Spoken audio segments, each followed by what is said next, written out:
देखिए, जन स्वराज एक अभियान है और अभी वो पार्टी नहीं बनी है और संभवतः 2025 में पूरे दमखम से चुनाव में वो भाग लेगी। इस लोकसभा चुनाव में वो हिस्सा नहीं ले रही है।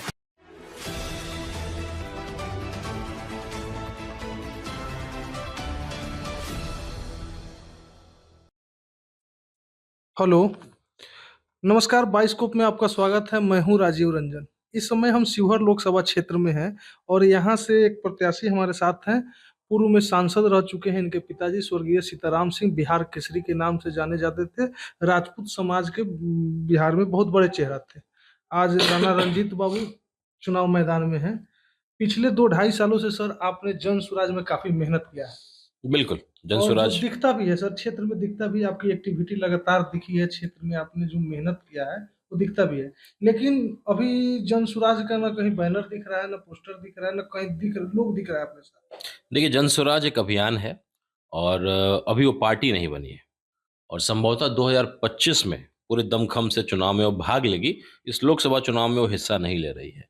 अभियान के तहत वो लोगों को जागरूक कर रहे हैं, बिहार की जनता को जगा रहे हैं कि जब आप मतदान करने जाते हैं तो अपने बेटे का चेहरा देख करके एक बेहतर कैंडिडेट को, एक बेहतर पार्टी को आप लोग वोट देने का मतलब प्रयास करिए और कम से कम नेता जब आए वोट मांगने तो उनको मुद्दे, सही मुद्दे दीजिए। हिंदू मुस्लिम धर्म। अभी तक आपने लोगों को जगा दिया है, यही बिल्कुल, 2 साल में बिल्कुल। जगा दिया है। जन स्वराज के माध्यम से जगा दिया कि हमको वोट दीजिए। अब आप वोट के लिए जा रहे हैं। मतलब जो फसल बोया है उसको काटने की बारी आ गई है आपकी। बिल्कुल, अच्छे मुद्दों की बात होनी चाहिए। जाति, धर्म, मंदिर, मस्जिद इसकी बात नहीं होनी चाहिए। शिवहर लोकसभा में सर लंबा गैप नहीं हो गया? स्वर्गीय सीताराम बाबू के बाद राजपूत समाज से कोई भी सांसद नहीं बना उनके बाद यहाँ से। देखिए, बात राजपूत समाज की नहीं है, बात है कि बाहरी का। कोई बाहरी आता है और आकर के जीत के चला जाता है। ये एक चिंता का विषय है। शिवहर में जो इस बार का माहौल है, जनता के बीच जो चर्चा चल रही है, बहुत हो गया। अब और अपमानित नहीं होंगे। 6 विधानसभा शिवहर संसदीय क्षेत्र में आता है, 17 प्रखंड आता है, लगभग 200 पंचायत आता है। क्या एक बेटा हम लोग पैदा नहीं कर सकते हैं जो हमारा प्रतिनिधित्व करे? एक नेता नहीं पैदा कर सकते हैं? अच्छा, ये पंडित गैप रघुनाथ हुआ झा सर क्यों? पंडित रघुनाथ झा जी की धरती है, मोतियूर रहमान साहब की धरती है, सीताराम बाबू की धरती है, अनवारुल हक साहब की धरती है। क्या एक नेता पैदा नहीं कर सकते हैं? शिवहर नेता विहीन होता चला जा रहा है। इस बार जनता ने बोला कि नहीं, अपने ही किसी न किसी बेटा को पैदा करेंगे, जगाएँगे। ये जो आपने सवाल जो आप कर रहे थे कि ऐसा हुआ क्यों? ऐसा हुआ इसलिए कि हम लोगों ने अपने हक के लिए लड़ाई, किसी ने लड़ा नहीं, कोई खड़ा नहीं हुआ। कोई पार्टी आकर के किसी बाहरी को टिकट दे दे, हम उस मजबूरी हो जाती है मजबूरी लोगों में, की। उस क्या कहते हैं, लहर में, उस हवा में बह जाते हैं। हवा के विपरीत इस बार शिवहर खड़ा होगा, अपने एक बेटा को एक क्रांतिकारी फैसला शिवहर लोकसभा देने जा रहा है। बिहार में जो भी दल है, जो मतलब लड़ाई, जो 2-3 दल बोला जाता है, उन्होंने खुद तो बाहरी ही उम्मीदवार दे दिया है ना यहाँ। यही सबसे बड़ा इस बार का जो लोगों का फैसला है, चुनाव लड़ने का मैंने फैसला केवल इसीलिए लिया, क्योंकि बाहरी को जो है लगातार भेजा जा रहा है और हमारे जैसा सीताराम बाबू का बेटा, सीताराम बाबू का खून हम लोग के अंदर लड़ने की क्षमता है। हम लोग समाज के लिए हमेशा लड़े हैं और आगे भी लड़ेंगे।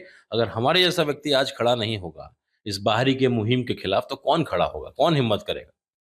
रंजीत जी, सीधा बात है कि जिस शिवहर को सीताराम बाबू बोलते थे कि मेरे दिल में बसता है, शिवहर मेरे दिल में बसता है, आज ऐसा हो गया है कि सीताराम बाबू के पुत्र जब चुनाव के मैदान में अभी आए हुए हैं।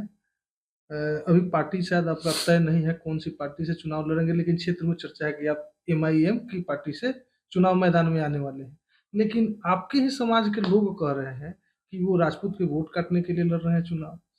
देखिए, ऐसा है कि आप किसी मुस्लिम बस्ती में चले जाइए, आप पत्रकार हैं और आपको मुस्लिम भाइयों की संख्या के बारे में मालूम है और जो आरजेडी कर रही है, वो उसको लेकर के इस बार मुस्लिम समाज में बहुत नाराज़गी है।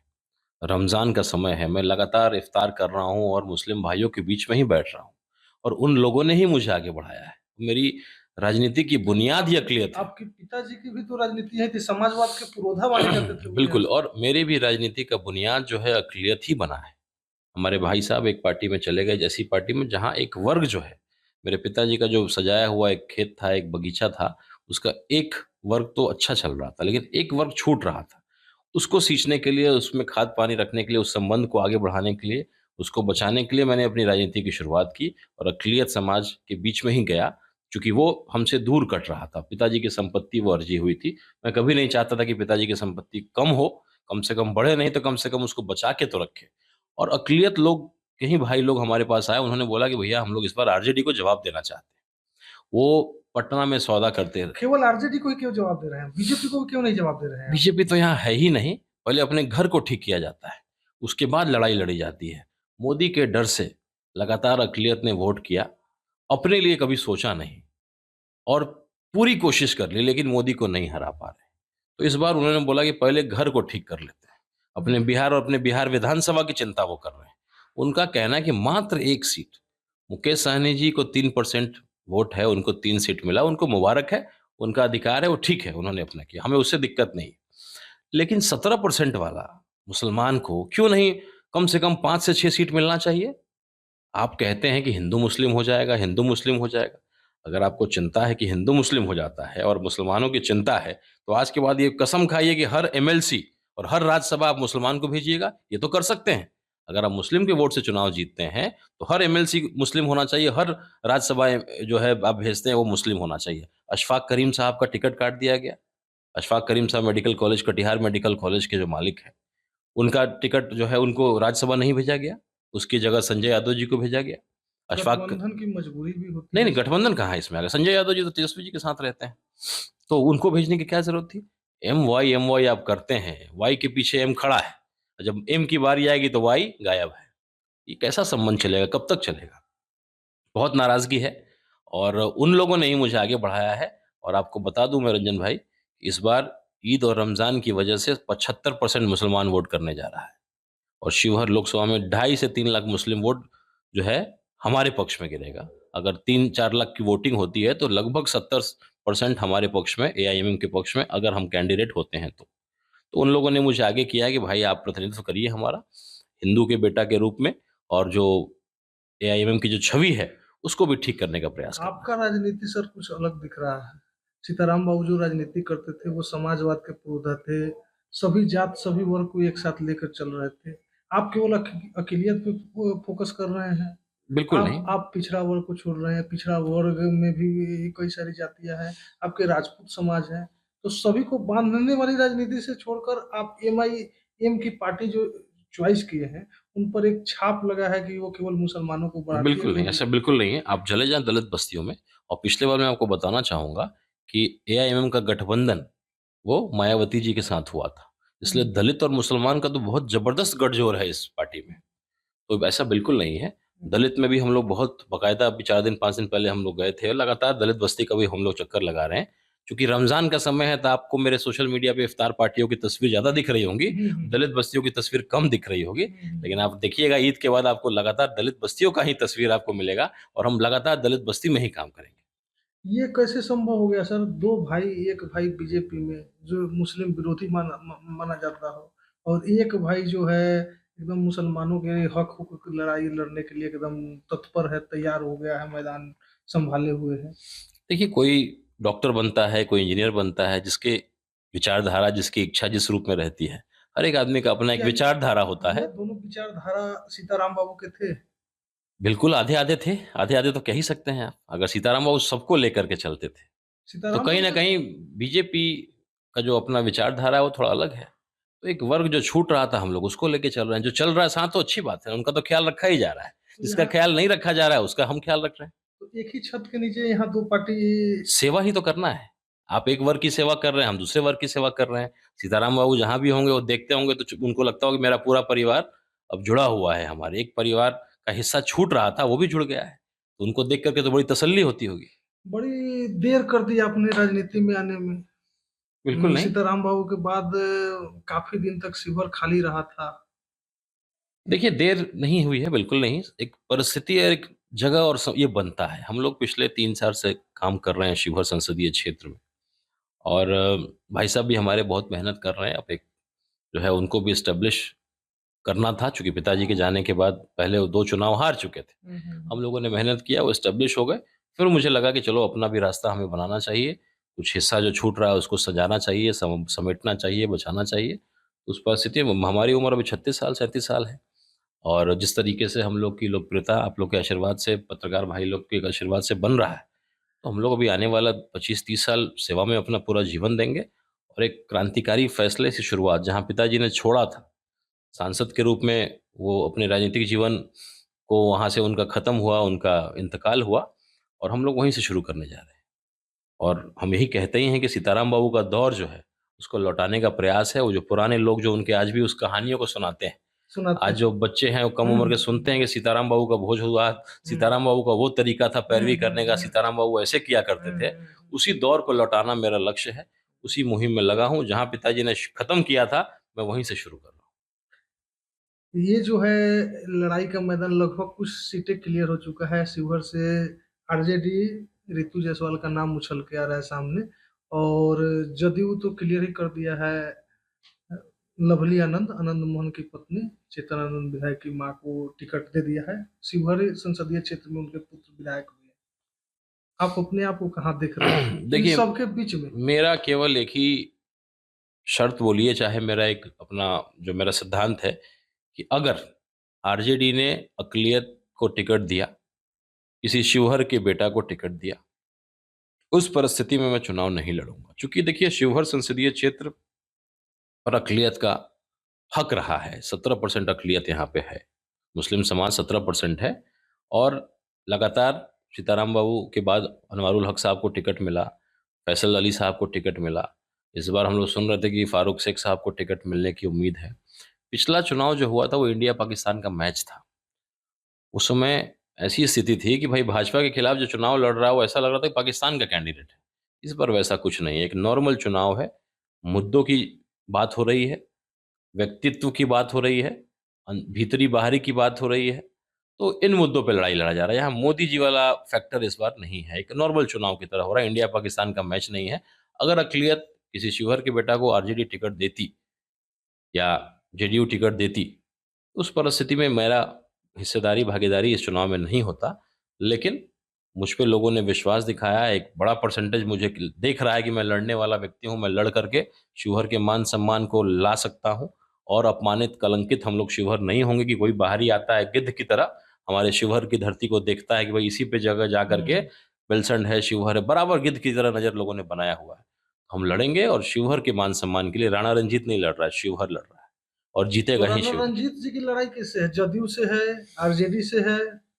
मेरी लड़ाई है कि हमारे शिवहर का कोई बेटा यहाँ का सांसद बने। एक एक बार युवाओं को भी मौका मिले, एक युवा सांसद भी बने। मतलब आप एकदम कह रहे हैं कि बाहरी और भीतरी की लड़ाई है। इसमें जो यहाँ का लोकल होगा उम्मीदवार वही चुनाव जीतेगा। बिल्कुल, यही मुद्दा है, आप कहीं चले जाइए। मैं दलित बस्ती में गया था जो बिल्कुल रविदास समाज का सबसे कम पढ़ा-लिखा पिछड़ा वर्ग होता है, वो भी इस बात को कह रहा है और समझ गया है कि भैया अब बाहरी को तो नहीं देंगे। चाहे जो हो जाए अपना ही बेटा को, अपने ही मिट्टी के बेटा को हम लोग इस बार सांसद बनाएँगे, उसी के लिए वोटिंग यहाँ करेंगे। से उम्मीदवार हैं लवली आनंद जी, जदयू के उम्मीदवार हैं। उनके पति का हाल-फिलहाल बयान जो ब्राह्मणों को लेकर के बयान आया था, काफ़ी चर्चा में रहता है वो बात। इस समय सोशल मीडिया पर फिर से खूब ट्रोल किया जा रहा है उनको। क्या कहना चाहेंगे आप इस पर? देखिए, इन कारणों से ही आज जो एनडीए का बेस वोट होता है, वो किसका हुआ है? आप आइए ब्राह्मण समाज 90% एनडीए का वोटर होता है। लेकिन अगर आज आप बात करिएगा एनडीए, जदयू और आनंद मोहन जी, लवली आनंद जी का, तो 1% ब्राह्मण समाज उनको वोट नहीं करने जा रहा है। 1% नहीं, जो कि 90% वोटर था, वो नहीं करने जा रहा है। लगभग 1 लाख के आसपास संख्या उनकी भी है, 75-80 हज़ार की संख्या ब्राह्मण समाज की है। उसमें आप ज़ीरो पे आउट हैं।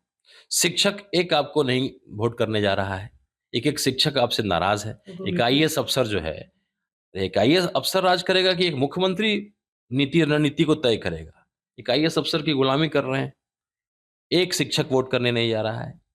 एक डीलर आपको वोट नहीं करने जा रहा है। एक-एक डीलर को जो है परेशान किया जा रहा है। एक डीलर डीलर का प्रभाव होता है। वो अलग अगल-बगल के लगभग 400-500 घरों में अनाज देता है। बहुत प्रभावशाली लोग होते हैं। आप उसको अपमानित कर रहे हैं, उसको परेशान कर रहे हैं। उसके अलावा वैश्य समाज नाराज़ है जो कि एनडीए का कोर वोटर हुआ करता था। रमा देवी जी यहाँ से सांसद थी, उनका टिकट काट दिया गया। भाजपा का ये सीट हुआ करता था, भाजपा के कार्यकर्ता नाराज़ हैं।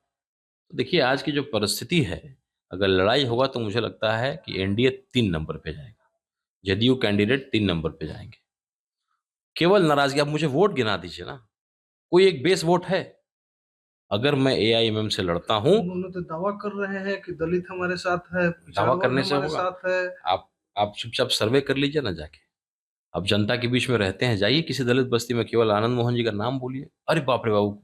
आईएएस जो मर गए थे कृष्णैया जी, उनका बाप रे बाप! एकदम बहुत बुरा हालत है। और जो उनके आस-पास जो लोग उनके मैनेजर के रूप में काम कर रहे हैं, उनकी छवि को देख लीजिए। तो भले आनंद मोहन जी को लोग जाने ना जाने, लेकिन उन लोगों को तो पहचानती है जनता, चूँकि वो गाँव अगल-बगल के लोग हैं। तो वो देख कर के और डर रही है कि भाई अगर ये लोग आ गया सिस्टम में तो क्या होगा हम लोग का? आप मुझे गिनाएँ, कोई बेस वोट नहीं है उनके पास। एक फाउंडेशन होता है जिसके ऊपर इमारत को बनाया जाता है। अगर मैं चुनाव लड़ने की बात कर रहा हूँ, अगर परिस्थितियाँ बनी और मैं एमआईएम से चुनाव लड़ा, तो मेरे पास 2 लाख मुस्लिम वोटर का बेस है और उसके ऊपर यूथ मेरे साथ जुड़ा हुआ है और हम लोगों ने प्रण लिया है कि एक बार यूथ का शिवहर का जुड़ाव जो सांसद है, शिवहर का सांसद एक नौजवान हो। एक बार सरकार बागडोर जो है नौजवान के हाथ में, उसको लेकर के हर जाति में, वो बिल्कुल जाति पार्टी से ऊपर उठ करके नौजवान जो 30 साल 35 साल के नीचे का है, वो सब मेरे साथ खड़े हैं बहुत ईमानदारी से और उन्होंने भी प्रण लिया कि एक बार युवा सांसद जो हमारे साथ घूमे मोटरसाइकिल पे भी हमारे हर सुख-दुःख में खड़ा रहे, उनको मान-सम्मान भी दे, उनको हर परेशानी में उनको मदद करे, एक युवा सांसद वो लोग ढूँढते हैं। तो हम लोग चुनाव के काफ़ी पहले मिले हैं, आपका इंटरव्यू किया और बाइस्कोप की तरफ से आपको जीत की अग्रिम बधाई भी हम देते हैं। बहुत-बहुत शुक्रिया रंजन भाई। एक क्रांतिकारी फैसला शिवहर लोकसभा देने जा रहा है, न केवल शिवहर, पूरा बिहार इसको देखेगा। तो ये थे हमारे साथ शिवहर लोकसभा क्षेत्र से बिहार केसरी पूर्व सांसद स्वर्गीय सीताराम सिंह के पुत्र राणा रणजीत सिंह, जो अभी तक टिकट क्लियर नहीं हुआ है, लेकिन क्षेत्र में पूरा जोर से चर्चा चल रहा है कि एआईएम, एमआईएम ओवैसी जी के पार्टी के ये यहाँ के उम्मीदवार है और उन्होंने अक़लियत समाज के प्रति जो अपना प्यार व्यक्त किया है और हमारे सभी सवालों का जिस तरह से बड़ी बेबाकी से जवाब दिया है, और आने वाले चुनाव में इनके भविष्य को लेकर बाइस्कोप की तरफ से बहुत बहुत बधाई।